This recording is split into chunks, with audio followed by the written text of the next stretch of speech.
right, here we go. We're on to the black cards in our Amonkhet set review. We've gone through white and blue already, so take a look at those if you haven't had a chance to. But you know what? Let's just jump right into it. Let's do it. Start it off. So Baleful Amonkhet. I guess. Yeah. For 3, it's a 4/3, so I'm liking what I've seen so far. Lifelink, even better. Wait, when Baleful Amonkhet enters the battlefield, put a -1/-1 counter on target creature you control. So, okay. So it's a 4/3 life. So 2 and a black. It's a 4/3 lifelink, and sometimes it's a 3/2 lifelink, and sometimes it's a you put a 1/1 counter on one of your other creatures. Yeah. So we haven't seen it thus far. We've heard some cards talk about -1/-1 counters. Normally the Vizier in white, the one we said to pass. Right. But that's a theme in black and green is the -1/-1 counters, especially in black. We'll see more cards that reference -1/-1 counters and move them around and use them. But this card, I feel like this card's going to be really, really good. First of all, it's a Crocodile Demon, which is freaking terrifying. Okay. The art on this is just, I don't want this thing chasing me. But you could just put this -1/-1 counter on one of your irrelevant creatures. You know, your bear that you attacked in with and kill it off, or make it a 1/1 where you don't care. But you've got a 4/3. The potential to have a 4/3 lifelinker on turn 3 is just whoa. That's insane. Yeah, that is insane. This card's really good. The thing that's kind of interesting about this card is maybe more cards to follow is you're putting -1 counters on your own creatures. Yeah. That's a theme kind of in this deck, and then there's sometimes there's benefits of removing -1/-1 counters from your things, or we'll get to those a couple, but -1/-1 is a whole sub theme. Okay. It's going to be pretty sweet. So So it's kind of misleading when you look at these cards at first because 3, 4/3. Lifelink, but then you have to read the text to figure out that's not really what it is. Yeah. But it can be, but it's not. Yeah, so at its fail case, where this is your only creature and you're casting it on turn 3, you've got a 3/2 lifelinker for 3. I like that a little bit more than the 3/2 vigilance, because the lifelink puts you a little bit further ahead, and sometimes best case scenario, maybe you have a token that you can dump the counter on, but. If you can put the -1/-1 counter on another creature, the lifelink is just going to serve you a little bit better because you just gain more life each time. And 4/3 is pretty good for 3. So I really like this card, and I'm super interested to see and explore the -1/-1 counter synergy. And as we go through black, the evaluations might change up a little bit. So this might be one that we revisit even as time goes by. All right. On to the next one. It's a Blighted Bat for 3, 2/1 flyer, and for 1. Blighted Bat gains haste until end of turn. I kind of like this card, actually. Yeah. He comes out like a bat out of hell, flying, hasting. He is 2/1, he's very fragile. But I think we've seen other good flyers and hasters. I mean, he is what he is. He's just a flying bat, and he hastes. Yeah. So for you can play a 2. I mean, you're not upset about a 2-power flyer on 3, and then have this to have the potential of being at least a little bit more relevant on turn 4, 5, 6, and 7 is not too bad. Wait, I like him now. He's a zombie. There you go. I feel a theme coming on. Yeah, additional synergies. Zombie. There we go. Yes. Okay, this card's not too bad. It's a little bit more of a curve filler than my initial reaction might have given it credit for. So it's certainly not the greatest card, but I don't think you ever feel bad for playing this. This is like to put it in the rankings of, you've definitely Windmill Slam. This is the first card you include in your deck every single time, to your 23rd card. I could see this being around your 20th card. Right. Yeah, or maybe even 18th, 19th. Right. It's not bad. You don't want to put a -1 counter on it, though. Well, I mean, hey, sometimes you do. If it's going to get outclassed or whatever, or you have other flyers that back it up, you never know. Okay. We do have a flyer coming up, though, that is certainly much better. That is, this one's going to be scary. It's the Bone Picker. Wow. It's 3 and a black for an uncommon bird. It's a 3/2, so normally 3 power for 4 and flying. That's pretty good. It's got flying and death touch, which is okay. That's pretty cool. It's a little bit weird that it's got a high power and it's got death touch. But the cool part about it is Bone Picker costs 3 less to cast if a creature died this turn. Oh my god! So that's sick. So for 1, you could cast this for a single black. Right. Dude, just look at these 3 cards that we talked about: Baleful Amonkhet, Blighted Bat, and Bone Picker. Right. We've got mana costs such that if you have 2 black. On turn 3, play the Blighted Bat, you attack in. Then on turn 4, you play the Baleful Amonkhet, put the -1/-1 counter on the Blighted Bat, and with your other black mana, you have the Bone Picker. Wow. Like, these 3 cards just kind of... I know that's a cool, almost potentially magical Christmas land, but it's also 2 uncommons and a common. But, like, these kind of broken things can happen, and even if you're attacking for 3 as a 3-power flyer, which is really good. It enables you to do multiple things a turn. You're not feeling bad if you're doing it on if you're playing this on turn 4. Or worst case scenario, because it has Death Touch, it blocks and kills everything. I like this guy, not just from a constructed standpoint, but from a limited standpoint. I mean, if you attack and they block it, just dead guy. If you have 2 or 3 of these guys, and just drop them a hull, it's going to be very hard to come back from a double drop 3/2. Seeing this guy is going to be scary. Probably not going to get it all that often, considering that they're uncommons. But this card's a fairly high pick, and you're going to definitely have ways to trigger it because it's if a creature died this turn. It doesn't have to be yours. It's not like Revolt where it has to be one of your permanents. It's any creature died. So attacking and blocking trading things off is going to enable you to play this and maybe something else in your turn. I'm very excited for this guy. He's good without the -3, and the fact that you can do -3 on him to make him only cost 1 if a creature died, which is a kind of a fairly easy trigger. He's good for 4, and he's really good when you can play it for 1. That's the mark of a really good card that you can pick fairly highly. In black, sacrifice is a thing, and so you can sacrifice a creature to gain a value and play this guy for 1 very fast. And if they don't answer it, 7 turns later, it's gonna do a lot of damage. Or all around, I think at any stage of the game, whether you're a little bit behind, you're a little bit ahead, or you're a lot ahead, you're a lot behind. This will be able to help you out. Pick this card highly. Our next card, we've got the Black Cartouche, so that's pretty cool. The Cartouche of Ambition. This one costs 3 and a black. Enchant creature you control, just like all of them. It's common, just like the rest of them.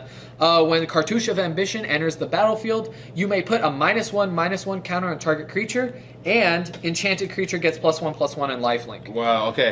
This one's pretty great. I was a little scared for a second that this whole set would be putting -1 counters on only your creatures, but I'm rest assured now that we will be putting -1 counters on our opponent's creatures. Okay. That's good, right? Yeah, because this card's really good. The whole point of -1 counters is they're negative, they're bad, and you want to put them on their creatures. So. Yeah, it's interesting that going from white to blue to black, we've gone from the 1 mana cartouche to 2 mana to the 3 mana cartouche. But this one, once again, this one's also pretty good, and you don't feel bad about playing it. 3 mana is starting to get towards a little bit of the dicey side because they can have their tricks or whatever to be able to interact with it, and hopefully potentially 2 for 1. But the effect is also quite huge. This can be a removal spell, but also the -1/-1 counters on your opponents, those stick around. Even if it's not a hard removal spell where it kills their creature, it effectively neutralizes that creature. Right, and it sticks around and proliferates, probably not in this set, but definitely not. +1/+1 to any creature in lifelink could be a huge advantage to any creature. I mean, enabling those big swings is certainly good. You wouldn't play it just for you wouldn't necessarily play it just for the -1/-1, but this one's good, and you don't feel bad. You don't feel bad about it. Right. I don't think I would necessarily want to play multiples of this one just because it costs 3, whereas with the blue one, because it only costs 2, I wouldn't feel as bad playing multiples. But this one is quite good, and I definitely can see myself playing it. And you should as well if you're playing in a black deck. And it just scales with the trials as well. And in these limited formats, we are always seeing creatures with 1 toughness, and you can kill that creature. And definitely. I mean, some percentage of the time, this is just going to straight up be a removal spell. Just look at the Blighted Bat. If your opponent's also playing black and has a bat, this straight up just kills the bat. But more importantly, we've seen a lot of 2/3s, a lot of 3/2s. Turning a 3/2 into a 2/1 or a 2/3 into a 1/2, that neutralizes the creature. It's almost as good as if it was a removal spell, because they're just on chump blocking duty at that point. So many times in the other +1 counter sets, when they put 1 on their creature, you just kind of feel so behind. This is going to be like it's one the other way. It's going to put you so much further ahead. Yes, exactly. So welcome back, -1 counters. We missed you, and you're back. This one's good. The Cursed Minotaur is our next card. It's 2 and a black for a zombie Minotaur. So we see Minotaurs again. Those are awesome. It's a 3/2 with Menace. We've seen this type of creature before with this type of stats: 3 power, 3 mana, cost 3 mana, has 3 power, it has some pseudo evasive ability with menace. This card's gonna be good. This card's good. We've seen it before. We know how good it is. Yeah. You know, you expect to see this guy and expect to be having a hard time blocking this guy. So. Yeah, exactly. Unless you're in the utmost of control-y decks.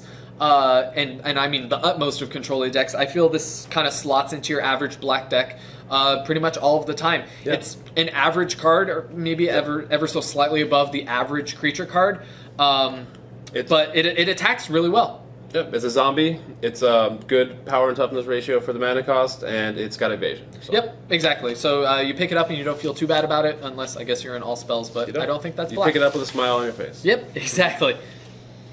All right, Doomed Dissenter. Okay, for 2, he's a 1/1 human, just a human. It's kind of we see that sometimes. When he dies, create a 2/2 black creature token. So black zombie. Black zombie creature token. Okay, so he goes from a human to a zombie, like you know. And he goes from a 1/1 to a 2/2. Yeah, so he's beefier when he's a zombie. Yeah. So yeah, kind of as he should be, a little bit more ferocious. A sacrifice value creature, you can block and then we get a bigger guy. If you have a stack outlet, you can get 2 of them out of it. This sounds like a very fantastic target for your Amit. Oh yeah, Amit. Yeah. Yeah, the Amit. Put a -1 counter on them, and they work right into each other. They curve into each other. So I guess the Doom Dissenter and that Crocodile Demon are they're buddies. best friends. They're best friends. Yeah, this card's actually not bad at all. It might seem like if we said the 1/2 for 1 was bad, why would you play a 1/1 for 2? Well, because there's a lot of value that comes with the ability to maybe chump block and then create a 2/2 after that for free, or. You can think about this kind of like the layaway plan. It's virtually a 3/3, or it's 3 power and 3 toughness for 2 mana, which is a great conversion rate, and you'd love to play that. It's just over the course of 2 bodies, and over the course of a couple different turns. And as we'll see even some more, there's targets for your own -1/-1 counters on your own creatures, and this is a perfect target for it. I kind of want to coin this guy as a trash can for your -1 counters. Yeah. You need a place to put them, right? You don't want to put them on your might as well give it to this guy and get your zombies. Trash can. Yeah, I think in your average black deck, you still want to play this card, which might seem a little bit weird, but the fact that you can chump block and then get another, a 2/2, upgrade your 1/1, or even... Exactly. Yeah. I mean, they're kind of hard to deal with, these kind of creatures. We've seen the one in the other set, that he had more for whatever he was a 1/1 for 2, and then when he died, you put the top card of your library into play as a 2/2. It's kind of like I can't remember what it's called, but it was like this guy. This kind of effect is generally just powerful. Yeah, exactly. It's subtly powerful. You don't think it's good, but once you play it, you'll kind of see there's a lot of flexibility here. So pick these up in your black deck, and you don't want to overload on them. And it's common, so you'll get some number of them, but you don't feel too bad playing them. Next up, we got a Dune Beetle. I know Dash liked this guy. Yes. It's a 1/4 insect for 2, 1 out of black, and flavor text. That's all. I really like Dune Buggy. I just I don't know what it is about him. He's nothing to write home to mom about. He blocks 3/1s that come out fast. He blocks hill giants. He's in the sand. He's a survivor. He's an insect. He's a beetle. I mean, I don't know what it is. I might just draft a Dune Beetle deck. I just swipe them all up, and this card's, despite Dash's love for the insect, and I think the art is pretty cool, and I would be terrified to see one of these things coming up on me. This card's kind of just like a little bit below average, but if you're in a controlling deck, it's pretty good. If you're in a deck that wants to attack, don't play this card. That's pretty safe to say. He has a twice as big butt as a Stormcrow. He doesn't fly, but he's the Dune Buggy, So. Yeah. If you're controlling, pick it up. If you're not, it's a hard pass. Faith of the Devoted. Here we go. Here's some spice. It's a 2 and a black. It's an enchantment. When it's uncommon, so you're not going to see too many of them. Whenever you cycle or discard a card, you may pay 1 colorless or generic mana. If you do, each opponent loses 2 life, and you gain 2 life. Oh, okay. Here we go. So our first actual cycling matters card. This is a lot of cards have been printed like this before in the past, where you pay 1 to have an effect to go along with a keyword or ability that is in the set. And this one right here is awesome. Yeah, this one's bonkers. Yeah. This is going to be super good. Right. If you see this card early, you can definitely pick it and build your deck around it. Start just picking up all of the cycling cards, even the ones that are generic mana or the ones that are black. Or whatever your secondary color is. This is the kind of card that's going to reward multiple cycling cards. So, like we said before, the average cycling or the average deck might only have like 3 or 4 maybe cycling cards. This I could see easily having like 6 or 7 or 8 or even 9 cards that cycle, just because this effect can win you the game by itself. And cycling is there. It's there in common, uncommon, rare. It's in every color, it seems like so far. Possibly even in the lands later on, I'm not sure. But this card right here, usually drain for 1 and gain for 1 is a problem. This is a drain for 2 and gain 2. Yeah. It doesn't hit creatures, but at this point, I don't even know if it matters because it's almost like playing defense against these creatures. Yeah, exactly. I mean, the average creature maybe 2 or 3 toughness or 2 or 3 power. Right. Exactly. You're going to get some with 4. Obviously, 4 in the Faith of Devoted deck, you're going to be playing a little bit more control-y. You're going to have some amount of removal spells. You're going to have some beefy creatures, maybe Dune Beetles. You're going to be able to hold them back. So even though it doesn't hit the creatures, the fact that you're taking them down 2 a turn and you can cycle multiple times a turn, especially for the only single-cost cycling cards, you can get a considerable life advantage, and this could be your win condition. I'm really excited to play this deck, and I think it has a really good shot of being quite good. Yeah, I mean, it attaches like a drain life to each cycling card. 2 of them aren't redundant. You can get 2 activations if you actually do get 2 of these things out. Oh, that would be gross. Yeah, it would be gross. But this is the card right here that rewards you for getting those cycling cards. That actually gives a meaning to cycling. It does something to your opponent. It puts them on a pressure clock, and like we said, cycling replaces the card. So if you can cycle into another cycler, and cycle that, it's just going to be off to the races with this card, and you put pressure on them. And I think, long story short, with this one, this is the kind of card where, like we said, it's a payoff. It's the build-around card where if you see it, you can start putting yourself into that deck, and you can take some of the cycling cards that others might not necessarily want to take, and you can be rewarded for it. I wouldn't necessarily just pick this card up if you only have a couple of cyclers, because it's not really that good. It doesn't slot into every deck, but that being said, it makes it a good case for its own deck where you could get some of the other stuff. And this is the card you want to get if you're going for that. Yeah, because without it, you're going to fall short. This is the payoff card. Yes, this is the card there where it makes cycles matter. Yep, definitely. And now, unfortunately, we can't talk about cool cycling stuff all day. We've got a Festering Mummy. I believe this is our first black mummy, so that's cool. It costs a single black. It's a 1/1. And when Festering Mummy dies, you may put a -1/-1/-1 counter on target creature. That's pretty cool. We've seen this kind of effect before. Festering Goblin, I think it was. Yeah, except when he died, it was just -1/-1 until end of turn. This is actually a counter. Okay. So this card's just better. Better, yeah. I mean, except it's not a goblin. Yeah. Oh, okay. Sure. Okay. So, but it is, yes, its effect is better. There's some zombie synergy. Like, at its base, this card is okay. You don't necessarily want to be relying on this to play, to be your removal spells. It blocks and takes out 2 toughness creatures, which is pretty good. But of note, the -1/-1 counter does stick around, so it can, in the same way that other -1/-1 counters, it could potentially even neutralize a threat, even if it doesn't kill it right away. And he's just another trash can. He's actually he's like a bounce can, because you throw a -1 counter on this guy, he's going to die, and then that -1 counter will go to that guy. Essentially turning your -1 counter guys that you put on your own creatures into ones that transfer over to their creatures. Yeah, just shotgun and -1/-1 shotgun counters. Yeah, that's pretty cool. I wouldn't pick this card highly, and you probably shouldn't pick this card highly if you have a bunch of -1/-1 synergies. It gets a little bit better, but otherwise, as a one-of in your your average black deck, it's probably a little subpar. But if you can find some synergies, then it's not the end of the world. Or if they have a lot of X1s, it's pretty good against that opponent. Make your opponent think twice about attacking, because he is a blocker. It looks like so. Yep. Yeah. All right, on to Final Reward. Ooh, interesting card. Casting cost 5, 4 in a black. Exile target creature. And it's an instant. It's an instant. There we go. That's the unconditional instant speed removal of the set. That black generally gets one. of this in some flavor or another, and in this set, Right. it's 4 and a black and exile a creature. Black usually gets 1, and in your deck you probably just want 1 because although it is an instant and it's a great removal, it is very, very heavy costed for what it does. Great effect. Very, very good to just get rid of a creature, but for 5, Of note, it does get rid of potentially pesky embalm cards. Right. So that's it is the end all for those embalms. Yeah, exactly. It is their final reward that they're gone forever. Their final reward. Put the rest. This is it's a really solid removal spell. You're a little bit bummed if you have to first pick it because that means I guess your uncommons. I mean, it's a common for a reason. Right.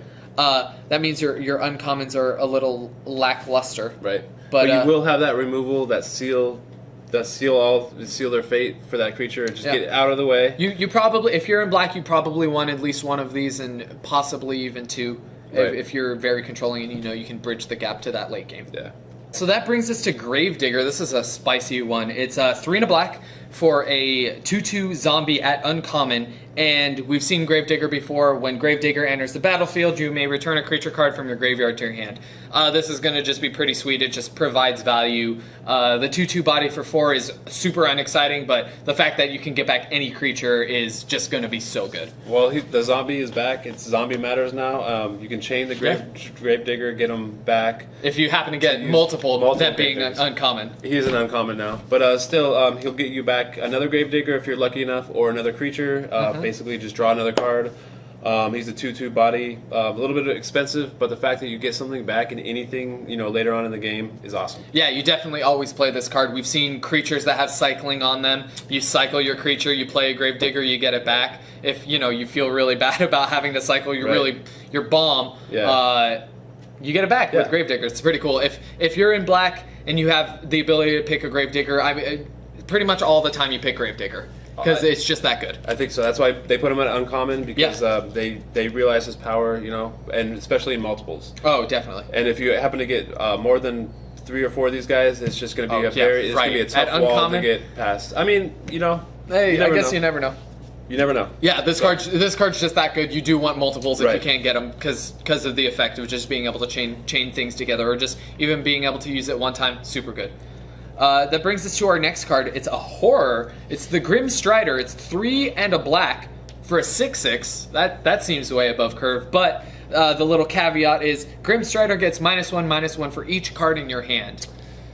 We haven't gotten to this. We haven't seen it yet. But black and red, to a certain extent, care about having a certain number of cards in your hand, 0 or 1, where that actually matters. We've seen it kind of before in Hellbent, where Hellbent was you have no cards in your hand, and Hellbent and you get some extra ability. Yeah, you get some kind of bonus. This is kind of similar to that. Yeah, this is your finisher. This is an aggro deck finisher. This guy is a monster here. He gets -1 for each card in your hand, but you know what? If he's the last card you play, and you're not really playing draw cards in blue or anything, he is going to be a 6/6. Unless you need to hold something back, he'll be a 5/5. And for 4 mana, wow. I mean, so if you've got 2 cards, he's a 4/4. If you've got 3 cards in hand, he's a 3/3.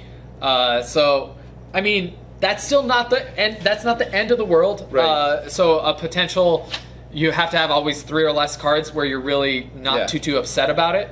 Right. And I could see that as being a potential finisher in a little bit more of an aggressive deck. Odds are, if you're in that kind of deck where you want to maximize this guy, you're probably not playing blue as your secondary color. So kind of avoid that. Maybe like the black-white zombies deck, if that is a thing, despite him not being a zombie. But, just being able to beat in. He's not a zombie, but a lot of times when you play your last card, you're kind of like, because you're out of gas. But this guy just rewards you for that gas, because the last card you play for 4 mana, he's going to be a 6/6 body that's going to be very, very hard, tough to beat in combat or in just regardless anything burn.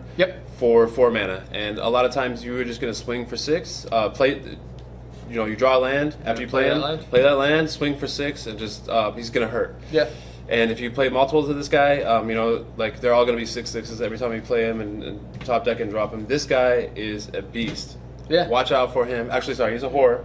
But he is a monster, and he will be smashing face in a lot of these tournaments. And it's a little bit of a. This isn't going to go in every black deck. Certainly not. We've seen a lot of control-y elements to black so far.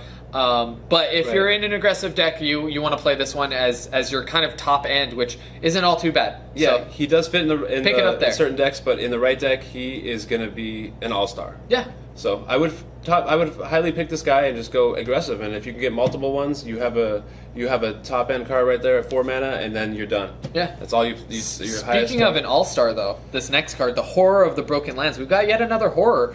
This one is 4 and a black, so it costs 5. It's a 4/4 for 5, which black doesn't kind of always get, so it's not all too bad. But whenever you cycle or discard another card, the Horror of the Broken Lands gets +2/+1 until end of turn. Man. And it itself has cycling for a single black. Okay. So ad nauseum, the versatility of cycling, it's good. So you're probably going to play this in your black deck. But wow, just the instant speed kind of cycling kind of turns into a combat trick for this guy. Yeah. It can block something. It can block the Grim Strider when your opponent's hellbent, which is pretty good. It still trades, but nonetheless. +2 is a big bonus. You know, we're going way more than just +1 for the cycling thing. +2 is this guy is going to be very scary to not chump block if he's coming at you, because you can cycle up to 2-3 cards instantly and make him 10 power. Yeah, it's going to be a horror for your opponents to kind of navigate when you attack in with this. It is. It's definitely going to make him think, I got to block this thing, because I can't let this thing go I can't let this thing go through for a possibility of like upwards of 10 6 damage. or 8, you know. And even discard too. If you have discard, it's not just cycling, it's discard. Yeah. +2 for any of those. Yep. So it's pretty good. Yeah. I could see this card being a fairly decent pick, and once again, cycling's pretty good. So if you can't get to 5, you just cycle it down, and maybe you have a Gravedigger and you can get it back. It's going to be pretty good. I think that brings us to Lay Bare the Heart. This is one of the first actual discard spells we've seen. It's 1 and a black. It's a sorcery. It's uncommon. Target opponent reveals his or her hand. You choose a non-land, non-legendary, and that player discards that card. Okay. Yep. So in limited, it's basically always going to hit something. The versatility of discard spells is a little, hit or miss. You don't want to top deck this late, because if they don't have any cards in their hand, or they're sandbagging a land and it's turn 7, this card just feels terrible. So bad. If you get it early, that's pretty good. But once again, we've made this mention before. Odds are most of the time you're probably just going to play a creature in this position, because it'll just perform better over time on average. Yeah, especially main deck, you'd rather have a creature. If you go against some kind of really control-y deck that likes to hold a lot of cards in their hand, you probably want to sideboard this just to get that removal out, or kind of mess with their hand. But other than that, it's very situational, and you don't want to top deck it when you're in a top deck war. And possibly they might even their biggest threat might be an embalm card, and that just feels so bad to make them discard it, because they just get it back. Generally, I wouldn't play the Lay Bare the Heart. If I happen to end up with one, it could be in the sideboard, and if I know that there's some big giant monster that I can't deal with, or some super strong bomb that my opponent has that I just can't deal with, I hold this into my hand until the turn I know that they would be able to play it, and then try and snipe it out of their hand. And that also assumes that if they have one of the gods, those are all legendary. I couldn't even snipe that out of their hand. So this is a rough, and it's probably a hard pass. Yeah, and if you see a god in their hand that you want to take, you're just like, oh no, I can't hit that card, and then they're gonna play the god. Yeah, exactly. Cool flavor, but don't pick this card. It's probably a pass. Yeah. Don't pick this card. Here we go. Zombie payoff. Lord of the Accursed. It's 2 and a black. It's a 2/3. It's uncommon. It itself is a zombie, but we've got the Lord. Zombies you control other zombies get +1/+1. Yes, Woo! finally. So kind of just by itself, that's not too bad, especially if you're in the zombie deck. But he also has this other ability, the Lord of the Accursed. For 1 and a black and tap, all zombies gain menace until end of turn. So this is your zombie finisher, and if you're in the zombie deck. And I noticed something about him. Unlike most other lords, he doesn't cost 2 black. So he is splashable for white, I guess, or maybe blue, because there are zombies in this other colors. So you don't have to be focused all in black for this guy. Giving Technically, there's zombies in every color because there's at least one embalm card in every color. Oh, there is. Okay, well, there's we could do 5 color zombies here. That's we open up the rainbow zombies. No, don't do that. Okay, yeah, don't do that. But hey, everything's possible. Anything's possible. There's all different styles of draft out there. Yeah. This guy likes to stack with each other. All of them. This is just the archetype, the prototypical, the stacks and multiples. If you happen to get lucky and get 2. And God forbid 3 of these, then you're just so far ahead. You just start slamming any zombie that you possibly can. Then it doesn't even matter if you have other zombies. They just work on each other. Exactly. White-black zombies could easily be a deck, and this is one of those payoff cards. It just makes all of your things so hard to deal with, and you can attack. And the white-black zombies deck looks like it wants to be aggressive anyway. Yeah, and unlike, like I said, he's unlike other zombies. Also, that his toughness is 3. I think we've seen other zombie lords have a toughness of 2. Yeah. A little bit more. So it blocks a little bit better. Yeah, blocks a little bit better, and we have another zombie lord for those zombie fans out there. Yep, and there are tons and tons of zombies. They're like zombies. They're everywhere. Yeah. So pick this up and build around it, or you can even pick it up late and get a. I think the number that you probably want is you probably want somewhere around maybe 4 or 5. Other zombies before the cost of a 2/3 for 3 starts to be mitigated, because if you don't have any other zombies or you only have 1 or 2 other zombies, you don't want to be playing a 2/3 for 3. If you have 5 other zombies or even the embalm cards, then this card becomes a real pick. Exactly. And Gravedigger zombie, we've seen zombies are everywhere. Miasmic Mummy, really interesting picture here. Looks like when vomiting a black cloud of smoke. A black, it just took a very dense rip of something. When Miasmic Mummy enters the battlefield, each player discards a card. So he's a bear for 2 that has a cost 1 and a black veil type effect. Yeah. So I think black really likes this, and I think that if in a certain deck you can discard something for value and force them to discard something they don't want to discard. Yep. And have a bear attached to it. It's a good card. Yeah, I think it's kind of decent-ish. If you care about zombies, this is probably still even on the lower end of it. Of note, Of note, if you're playing this and this is the last card in hand, you don't have to discard anything because you don't have anything to discard. The discard isn't an additional cost, but I'm getting the sense that 2/2s for 2s and bears in this format, just in general, aren't that good. No, there's a lot better that you can be doing with 2 mana. They need to have a great ability attached to them. A much better ability, or you have to have some synergy. Yes. So as a 2/2 for 2, you're probably not playing this, and it's almost as if the ability is kind of a drawback, unless you have some super synergies. Right. Or you're playing it with a Grim Strider, where you know that you want to have less cards in hand, and that's... You have to have multiple synergies in the same deck, then this is probably a pass, but I could see it still being played. Very situational, but a lot of times those cards that benefit both players are just kind of to be overlooked, and you just want to benefit yourself. You know, that's what it comes down to be. What it comes down to, and just maybe pass on this guy unless you want to go discard or graveyard effects or anything. Or if you just like really cool zombie jackals blowing out heaps of smoke. Yeah. The art is pretty cool. It's kind of terrifying, but it's certainly cool. And not that I would necessarily recommend picking a card based on the art, but hey, if that's what you want to do, then sometimes art gets there because you can distract your opponents with the art. Oh, that's true. That's true. Nest of Scarabs is our next card. It's a 2 and a black for an uncommon enchantment. And whenever you put 1 or more -1/-1 counters on a creature, create that many 1/1 black insect creature tokens. Okay, so it's all kind of coming together now. Why putting those -1 counters on your own creatures might benefit you now. Because, like we said before, you want to put +1 counters on your creatures, you're putting -1 counters on them. But now you're getting black insects for doing it. I have a feeling that we're going to see a lot more of those putting -1 counters on your own creatures. Yeah, definitely. So maybe putting -1/-1 counters on your creatures isn't always necessarily a drawback. It's can be maneuvered around kind of halfway decent. Right. I still feel that this card is... it's so situational. It shouldn't take up a slot in your deck. This is the kind of effect you'd like to be stapled on maybe to something else, but just by itself is... I mean, you might only get a couple -1/-1... 1/1 scarabs or insects. Yeah, and they don't have death touch or That's anything. not even They're that not great. Yeah. Oh god, if they had don't death flying, touch, they would be bonkers. Yeah. But I think this card, despite it being really cool, also once again the art is pretty cool, and I think this card got a little bit of hype initially. I think it's going to be ultimately a pass. There's maybe going to be 3 or 4 instances, and I don't think that there's an all-in -1/-1 counter deck. Even then, you're still only getting maybe like 3 or 4 of these. Like, it's a while and a series of turns before this even turns into a card's worth of value. It's not attached to a creature or anything, and you have to get a lot of those -1 counters creatures that put them on your own creatures. You know? Exactly. And for it to even do anything, it just takes. There's too much of a setup cost. Yeah. So pass on this card. Yep. Just pass it. Don't disregard it.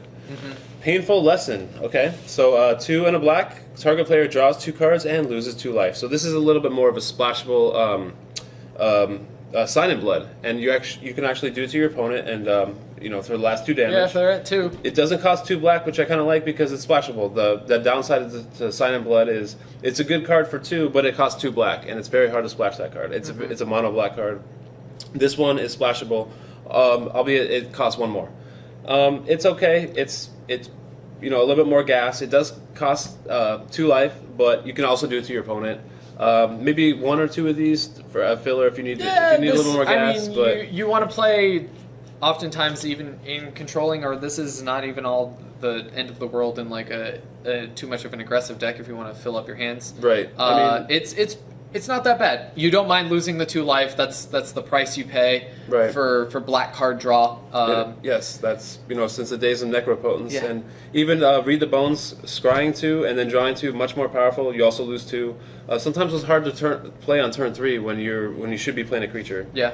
I definitely think if you're in black, you probably want at least one copy of this. One of this wouldn't hurt. You don't feel bad. It's also a card that you can pass on, and you're not going to feel. You're not gonna feel bad for not having it. It's not gonna hurt you if you don't play it, because first of all you're not gonna lose 2 life, and so just pass on it if you don't really need it. Moving on. Pitiless. Okay, sorry. A 4/2 for 4. Whenever you cycle or discard a card, like in it, Pitiless Vizier gains indestructible until end of turn. 4/2 for 4. Yeah, 4/2 for 4. That it'd be hard for them to block it because it might get indestructible. It's a good blocker. I mean, its toughness really doesn't come into play that much because it can gain indestructible. It's a cool filler for those Cycle Matters decks. Maybe as a couple of indestructible can be negated by exile effects or sacrifice effects, but indestructible is very powerful. Because a lot of times the only way to defeat a creature is by damage, and the fact that they don't see this coming, or they might extend and try and do something to this creature, and then you could just cycle and make them, not be touched. Yeah, definitely. Where does this kind of sit in terms of 4/2 potentially has indestructible, or when you cycle or discard a card, +2/+1, like we've seen with the Horror of Broken Lands. I don't know. It's kind of it's a little bit of a toss up. Right. I feel like there's the potential for the Pitiless Vizier to be a little bit better because it could just block anything. The Horror is a little bit better because it itself has cycling and it can be a little bit more aggressive. But it's one of those things. Every deck is going to have some number of cycling cards, and it's one of those things your opponents are going to have to play around. When you turn your cycling cards also into combat tricks, it's pretty good. The stats by itself. A 4/2 for 4, it's okay. It blocks a fair amount of things. It's going to die also to a lot of things, so it's very, very replaceable, and it's not a high pick, but it'll be a serviceable card. Yeah, and I kind of see a Minotaur theme coming on. Minotaur Cleric, this guy is. Again, this guy is hard to swing into, and it's hard to block. So. Because you always wonder if they do have that cycling card in hand, but you never know if it's a 4/4 for 4 would be better than it, and sometimes it will. So, I'd like my 4 drops to have a little bit bigger of a butt. especially when this isn't necessarily the most aggressive, and black, as we have seen, unless you're in maybe like a aggressive zombie deck, isn't necessarily the most aggressive, so that's a little couple knocks on the Pitiless Vizier, but still a filler card that I wouldn't mind playing. Oh, almost wrapping up the black. All right. We've got our next card. It's the Ruthless Sniper. For a single black, it's a human archer. It's a 1/2. And whenever you cycle or discard a card, you may pay 1. If you do, put a -1/-1 counter on target creature. This card's fantastic. We saw a blue version of this card, a 1/2 that can't be blocked for a single mana. That card wasn't good, but when you staple on the potential for a removal spell onto your card, it just jumps, leaps, and bounds. Yeah. And this guy is going to be, I think this guy is going to be not picked highly at first, and then he's going to go around. If you get multiples of this guy, and you're able to cycle one card and add on just a few -1 counters with just this guy, or a couple of other ones, activations, he is going to be a nightmare for you. You got to deal with this guy quick, otherwise, and it's just a couple of cycling effects.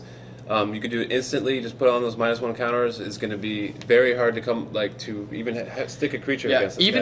Even if you only get a couple of cycling cards, I still feel like you play this in your deck, just because the upside is so high.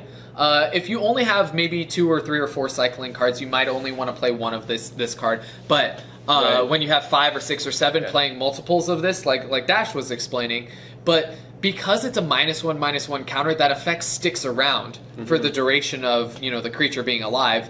Right. So even if it doesn't kill it, it just neutralizes those creatures, turning 3 2s into 2 1s and 2 3s into 1 2s. Like, those creatures just lose all of their effectiveness and have to turn into chump blockers.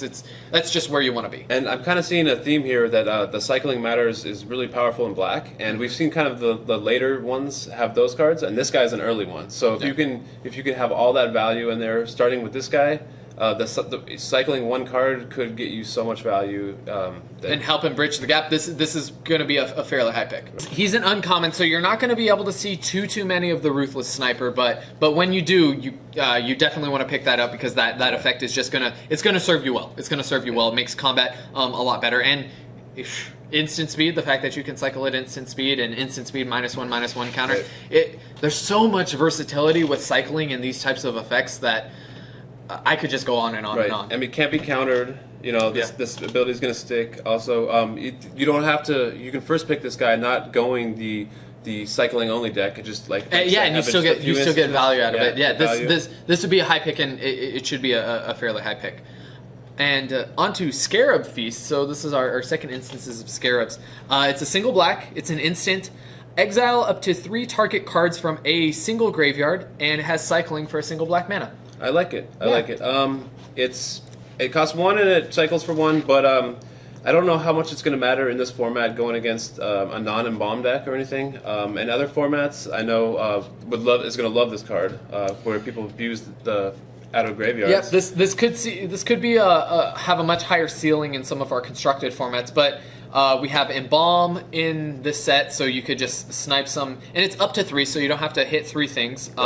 It hits all of their whatever could be in their graveyard, because it's just cards. It hits their Embalm cards before they've cast the Embalm. Aftermath is a thing where their spells or instants and sorceries have additional use that they can cast from the graveyard, so it hits those before they have a chance to get cast. And if they happen to have cards where cards in their graveyard matter, like the one Sea Serpent, it could potentially hit those. I don't think. I'm not going to pick. I'm going to let this card come to me. Yeah. And have it in my sideboard. Otherwise, I think it's just going to be. I'm just going to rather have another card, because I'm just going to pay 1 every time. This is a very, very top tier sideboard card. Also, if you're going the cycling only decks, then it's something to consider. But if you're looking at just what it does, it's not. I don't think it's in this format. No. It's really necessary. Yeah, no. So. It's very, very. This is going to be one of those cards. If you have it in your sideboard, more often than not, you're going to be sideboarding it in. You could start with it just to try and hit the Embalm decks. I have a feeling that most people are going to at least slightly undervalue Embalm. I know if you play against me, Right. Have this in your main deck because I'm going to be embalming quite a bit. Yeah. That said, it's could be very sideboarded. Just to clarify with maybe some players out there that don't know, if your opponent has an embalm and you do it as a sorcery, you have to do this before they move to their main phase. Is that correct? Because they have priority. Yeah, exactly. So you have to play it kind of. It's not really a sneaky thing. You have to do that before they get a chance. So you can't do this in response to them embalming. Yeah, you can't say your opponent wants to embalm a creature and then say, "Ha, no, you can't do that." After they tap out. It doesn't quite work that way.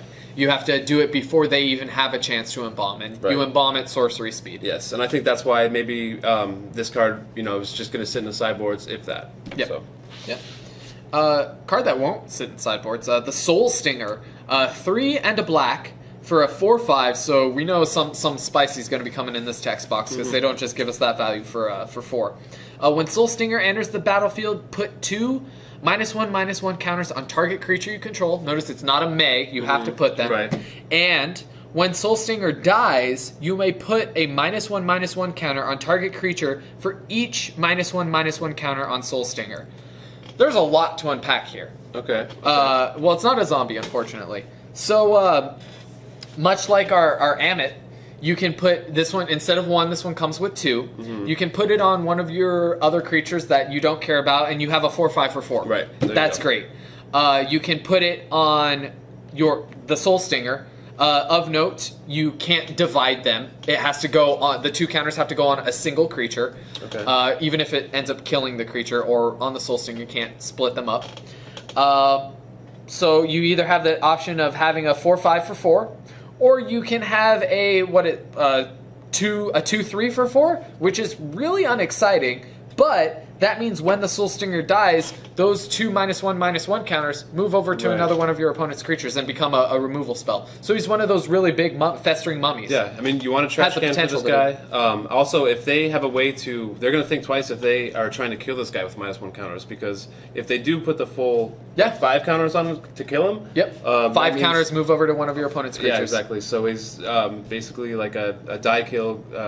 When he dies, kills another guy. Yeah. And 5/4 for 4 is pretty good and limited. It blocks a lot, and it's very, very cost effective. The fact that you do have to put -1 counters on your own guys, it kind of hurts. But then if you do this card correctly, I think you can get a lot of value out of it. Yeah, I mean, it's this is one of those cards where I feel like there's a potential to be a relatively low floor. But also a pretty high ceiling as well. Yeah. But that can also fluctuate from match to match. Right. Sometimes you're just going to want a 4/5 for 4, and that's just going to serve you really well. Sometimes you're going to want to be able to have this enter as a 2/3 and maybe somehow have this be your dumpster for more -1/-1 counters to then move them. Because imagine playing this and then an Amonkhet afterwards where you put that -1/-1 counter onto your Soul Stinger, and then you're moving 3 -1/-1 counters onto one of your opponent's creatures when this dies. There's a lot of flexibility that goes into this. It's unfortunate that the flexibility might be forced, so it's like a false sense of flexibility where you have to choose what you're doing maybe even before you might have all of the knowledge available to make that choice. Right. It's going to be certainly an interesting card, and I'm excited to play with it to see exactly how it's going to perform. Right. Because you do want a trash can, but you don't want an expensive trash can like this. And a lot of times, you don't want to play this guy for just a 2/3 for 4. No, because that's terrible. You never want to play a 2/3 exile for 4. or balanced or whatever, and just not get the value out of it. But if just the situation, if the timing is right, this guy could be great. Otherwise, I don't really see. I think these cards are very, very misleading because you look at the casting cost and you look at the power and toughness, but then you don't really see the true what it is. Yeah. I mean, they look really good on the surface, but then after you read them, they seem a little clunky. Time will tell if these guys are. If there's a lot of synergy with putting counters on your own guys, because you want to throw them turn them to truly what they are, and throw them on the other opponent's creatures. But maybe if you drop too many of them, they're bad, or if you don't have enough trash dumps, they're okay. But I guess we'll see. Yeah, yeah, exactly. This, I mean, just by the nature of our conversation of this one card, and it's a common. like going this far, this card has the potential to be Right. really good or really bad. And I guess no matter what, at its fail case, it's a 2/3 for 4, and when it dies, it moves 2 -1/-1 counters onto something. Which, part of me feels like that can't be that bad. That can't be that bad, but I can also see situations where you're just, geez, that doesn't feel great. Yeah. I want to play with this card, and I want to see kind of its true potential. Right. And when it comes to these guys, and when you're thinking about drafting them, don't think too much. Don't think too long about that. Just think about like what they are. It's a 2/3. When it dies, you get 2 counters on the other thing. Yeah, think about its fail case. Yeah, exactly. Think about its fail case. Our next card, Splendid Agony. It's 2 and a black for an instant. Distribute 2 -1/-1 counters among 1 or 2 target creatures. Basically, you can put 2 -1/-1 counters on one creature, or you can put a -1/-1 on one creature and a -1/-1 on another creature. Despite the wording sounding a little bit weird. Yeah. This card's going to be good. Yeah, I've played cards like this before. Ones that can either give a creature -2/-2 for 3 instantly, and it's okay. But the fact that you can do it to 2 different creatures and the counters remain. It's good. It's instant removal. It can dumb down creatures. It can also be a 2-for-1 in mid-combat if they're expecting their creatures to have high power and toughness. Yep. It's removal. It's good, and 2-for-1s are 2-for-1. Yeah, much like any of these types of removal spell, you don't want to overload on them. This is a little bit better than the -2/-2. Well, it's actually a considerable amount better than a -2/-2, but not to the point where you're like, yeah, I've got 6 of these. I'm going for it. Yeah. No, you probably want 1, maybe 2 if you have like some other counter synergies. And if you really want to put them on your Soul Stinger to then move 5 counters onto one of their bigger creatures. But the fact that the counters stay around is super good. And you don't want to have this card against a 6/6 worm or something. Yeah, you know? Like, exactly. Little dude's good, but yeah. Stir the Sands. This is a good one. I like this one. I just like it by the name and the art so far. So 6 mana for 4 and 2 black. Sorcery, create 3 2/2 black zombie creature tokens. I'm on board. I am. Cycling. Oh. 4 though. Jeez. Okay, that's weird. That's an expensive cycle. Yeah, but wait. When you cycle it, you get a 2/2 black zombie. Oh my god. So yeah. This card's fantastic. This card is great. This card, it's very, very hard to deal with 3 2/2 creatures, even on turn 6. And the fact that you can instantly get one and draw is just, this is amazing. This card is amazing. Is it uncommon? It's an uncommon, so... I mean, you think about it, 6/6 for 6. That's a really good rate, especially in black. Yeah. And spread across 3 bodies makes it even better. Yeah. And the fact that you have that flexibility of cycling. And then the fact that you can give your zombies +1/+1 somehow. Zombies matter, when especially tokens come into play matter. And then there's cards that cost 4, creatures that draw a card for 2/2s that draw a card for 4. And this one flashes, can be countered, and just comes in like as a zombie, just ready to rip open your skull and eat. I was going to say dude. Worst case scenario, but I use that as very strictly quotes. Right. I think you'd play instant speed. You'd play 2/2 flash, draw a card. When this enters the battlefield, draw a card. Right. I think for 4. I think you'd play that every single time. I think so. I mean, usually they're on blue creatures that like to draw cards for wizards or whatever. But this thing is just, it can't be countered. Cycling matters. Or the cycling can't be countered. Well, yeah, cycling can't be countered. Well, exactly. It could be disallowed though. So disallow's a thing. Yeah. Or stifle for all your old players. But yeah, the 6-drop, getting 3 2/2s is very hard to deal with. It's just, it'll be a good card, and despite the cycling cost being higher, that's okay because the effect that you get a 2/2 body and you draw a card at instant speed for 4 is something that you'd be well to do. And this card being first pick is I would definitely this go for it. card's going to cause a lot of headaches. Okay. Yes. Supernatural Stamina. I like the name. Okay. So, 1 black, instant. Until end of turn, target creature gets +2/+0. And it also gains, when this creature dies, return it to the battlefield tapped under its owner's control. So like an Angel's Grace kind of for black. Yeah. It also gets, extra little bit of power, so when it goes out, it could go out killing something. Yeah, and then if it dies, it comes back. If it dies, it comes back. It's not the worst combat trick we've ever seen. It's not the best, but for a single black, your cheap combat tricks are definitely the combat tricks you want to be playing. So if I had to choose, I like this one here. with all of the embalm tokens, it's a little bit worse because the embalm token doesn't come back. Right, and also Scarab Feast is a thing. So yeah, if someone decides to be playing 5 copies of Scarab Feast in their deck, you don't want to play Supernatural Stamina because you don't want your creature that you're trying to get back. Oh, I'd be glad if I played against the 5 Scarab Feast deck. Yeah. I'm not even worried about that. Okay. Yeah. It's a combat trick. If you're in the market for a combat trick as a one of, this card isn't all too upsetting to play. Your creature will end up probably trading up, and you have the potential to get it back. It works a little bit worse with Embalm, but hey, that's okay. That's what you get for playing an implied 2-for-1 on your cards. It's kind of like a regenerate. You hope that you have an ETB effect for this creature that you double up on, but that's pretty much what it is in a shell. 1 mana regenerate +2. Yeah, that's not that bad. And our last card in black is actually Trespasser's Curse. So it's an aura curse. We haven't seen one of these in a little bit. It's 1 in a black, and you enchant player. Whenever a creature enters the battlefield under enchanted player's control, that player loses a life and you gain a life. This card is, I think this card is awesome. It's, they're going to be playing a lot of creatures. You know that things like Stir the Sands and multiple creatures coming out, especially in Bomb, is going to, it's just going to affect them from turn 2 on. It stacks up for multiples. It's a curse, which was first introduced, I think, in Innistrad or something. So they're bringing those along. It sticks on the player. You enchant it. You can even take a little piece of Scotch tape and stick it on the shirt. It drains and gains for 1, but creatures are a force. The average game might have like 7, 8, 9 creatures coming in, which is a 18-point life swing. This card is awesome. It's hard to deal with enchantments. I like it, and I like it a lot. I'm a little less excited about this card.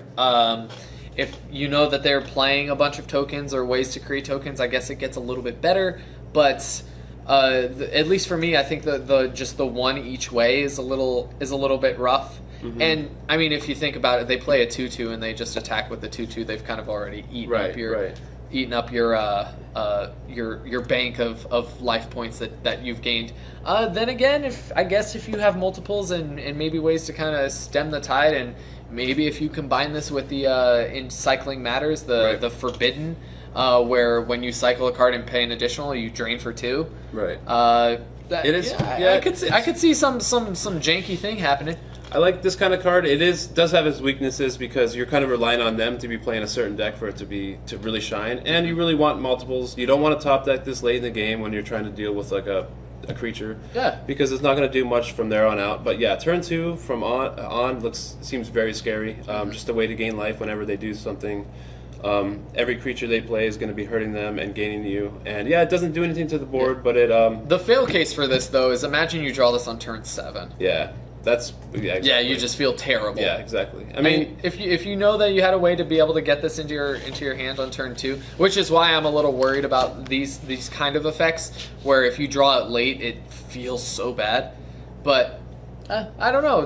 Maybe there's a place for it in certain decks. I mean, exactly. I can almost assume that what it has to do, 4 creatures for it to be a good thing, like like a 4 damage lightning helix or something. But I just feel like this you want to stack it with other ones, and you just want to have their own creatures punish them and just curse them and just so drain and gain. Yeah, get it going. I guess if you have like 6 of them. Yeah, 6. Yeah. I think they're going to go around, and I'm just going to get them all up, and from turn 2 to turn 7, you're going to be just getting cursed, and by the time you do play your 7 drop, it'll be doing 7 damage to you, and I'll be gaining 7. So. Well, I guess there you go. Trial. Took them away. Yeah. Trial of Ambition. Wow. Trial of Ambition. Cost 2, 1 black and 1 generic. Enchantment, like all the other trials are. When it enters the battlefield, target opponent sacrifices a creature. Nice. So before I even read, because I kind of know what the other one is, it'll come back. There's Cruel Edict that does the exact same thing, and it's not a permanent where you can flicker it in and out with some kind of cat or something. So this card is good. I like this card. Oh yeah, this card's fantastic. Yes. And this is unlike the other 2 trials where the white trial, which we've kind of determined is not the greatest, where you only get +2/+1, and the blue trial where it costs 4, so it's really expensive. This is the kind of card you want to flicker or return to your hand a bunch of times, and the value just goes up. Right, exactly. It's a permanent to sacrifice. It's you can get it back. You can flicker it. and it basically makes them sacrifice for 2 because the casting cost is there. Even if it costs 3, I might consider this. It wouldn't even be that bad. And the fact that you can just keep you don't snipe creatures because they do get the choice, but just. You want to play. You probably want to play the cartouches. You pair this. The black cartouche is one of the ones that you don't mind playing anyway. But I could just imagine like a world where you play in the blue cartouche, and then with the black imp trial, and just drop all your trials and then play 1 cartouche, get them all back. Especially if you're lucky enough to get 2 of these and have them out on the board just to get 2 back. It's going to be just a wall of sacrifice effects that is going to be like the worst wall to climb ever, and you don't want to have to climb this wall. So. Pick this card first, and don't let your opponent pick this card. Yeah, this card's going to be pretty good. It's a removal spell that has the ability to continually to be repeated, at least probably a couple times. And if you get it off twice, then you get the value out of it. Yeah, it feels really good. Just once is going to be awesome. Also, are all the cartouches commons, right? Yes, all the cartouches are common. So getting these at first, and then you can rely on maybe getting, maybe the trials are going to be hard to get. The trials are going to be hard to get. The cartouches you'll be able to see, so you might be able to bounce this maybe 1 or 2 times, but you've gotten so much value from it at that point. Exactly. So we went from the Trial of Ambition, and now we've got Unburden. So this is another discard spell, but I have a feeling we might have a different evaluation of this one. So Unburden is 1 black. It's a sorcery, and target player discards 2 cards. So we've seen Mind Rot. Normally they cost 2 and a black, but this one also has cycling too. Yeah. So this card's pretty good. It is good. Usually Mind Rot is a Mind Not because I mean it's hard to get the value out of it a lot of times, especially when you're top decking, and a lot of they choose the cards, and so it's not always there. But this one does cycle. A lot of times you don't want Mind Rot in your hand, but sometimes if you can get those last 2 creatures they're holding, it's a bomb. Yeah. And The Mind Rot type effect can win you the game, but it's so polarizing for when it's actually good. It's really good at specific parts of the game, and it's absolutely atrocious at other parts of the game. When you top deck this on turn 7 and they're playing empty-handed, or they've got 1 card in hand. Or even if they're playing a more controlling deck and they have a bunch of cards in hand, or they have a bunch of cards and they can choose, like you said, like it's just so terrible. It's so terrible. But when you can cycle it, you play it when it's good, and when it's bad, you have another card. This is the value of cycling. You never really rate Mind Rot all that high, but even the fact that this costs double black, cycling is just that powerful. If you just don't have the double black then, or cycle it, I feel like you're going to cycle this card more than you're going to play it because the timing, there's such a narrow window that you got to hit them with it. With a Mind Rot to make it so effective. But also, the cycling matters so far in black that this card maybe a one of. I wouldn't mind mainboarding this one. I wouldn't mind it. I wouldn't mind mainboarding. I like it more than the Scarabs. I'm not gonna high pick this one, but I'm not gonna pass this one along like Mind Rot did. Because I do want to punish my opponent for sandbagging those creatures, and just they're out, they're done, and just look on someone's face too is unbeatable when you make them discard their 2 bomb creatures, and then you just win from there. So. Yeah, it's pretty good. Our next card, Wander in Death. It's 2 and a black for a sorcery. Return up to 2 target creature cards from your graveyard to your hand. Cycling 2. Does every card have cycling in this? It feels like it. Yeah, I know. It feels like everything has cycling. This card's pretty good. It's good, yeah. It's almost like a draw 2 in a certain situation that cycles. I've been blown out by people that have returned 2 of their whatevers to their hand and just been able to play them again. Yeah, this card's certainly better in the the grindier decks where you want to get some more value out of your the creatures that enter the graveyard, and just. If you can afford to take a turn off to be able to play this to get your creatures back and then play them the following turn, then it's good. If you're being a little bit more aggressive, it might not be quite as good. And if you're behind, then you're just going to cycle this, which is the value of cycling. And late in the game, these cards are you want to draw 2 cards and you want to draw 2 creatures or 2 value things, and this is what that does late in the game. When your graveyard is just full, it's like basically 2 demonic tutors get back 2 things and just play them again, recast them. Even if your opponent has spent a lot of cards and a lot of resources getting through your creatures, and they're just sitting in your graveyard, doing nothing, you get 2 of them back, and you get to recast them. And sorcery speed is a little bit of a ding on this on this card. Instant speed, it probably would have been too good, but the fact that you can you get them back and be able to continue on that value train is something pretty good. I wouldn't feel too bad main decking one of these. And especially the last thing you want to see in your opening hand are these types of cards, because your graveyard takes a long time to extend to something where you want to take 2 cards out. Just cycle it. Yeah. Wasteland Scorpion, it's 3 and a black for a 2/2. It's got Death Touch and Cycling 2. Death Touch is pretty good, blocks everything, and Cycling for kind of all the same reasons. Really, really cool because it has the word Wasteland in the name. It's a Scorpion, it's Death Touch like they all should be. Cycles, gets back in your yard, comes back late in the game. It's a Scorpion. What's the casting cost? 2 and a black. It's okay. It's decent. Yeah, Not it's bad. a good blocker. Cool. Yep, cool.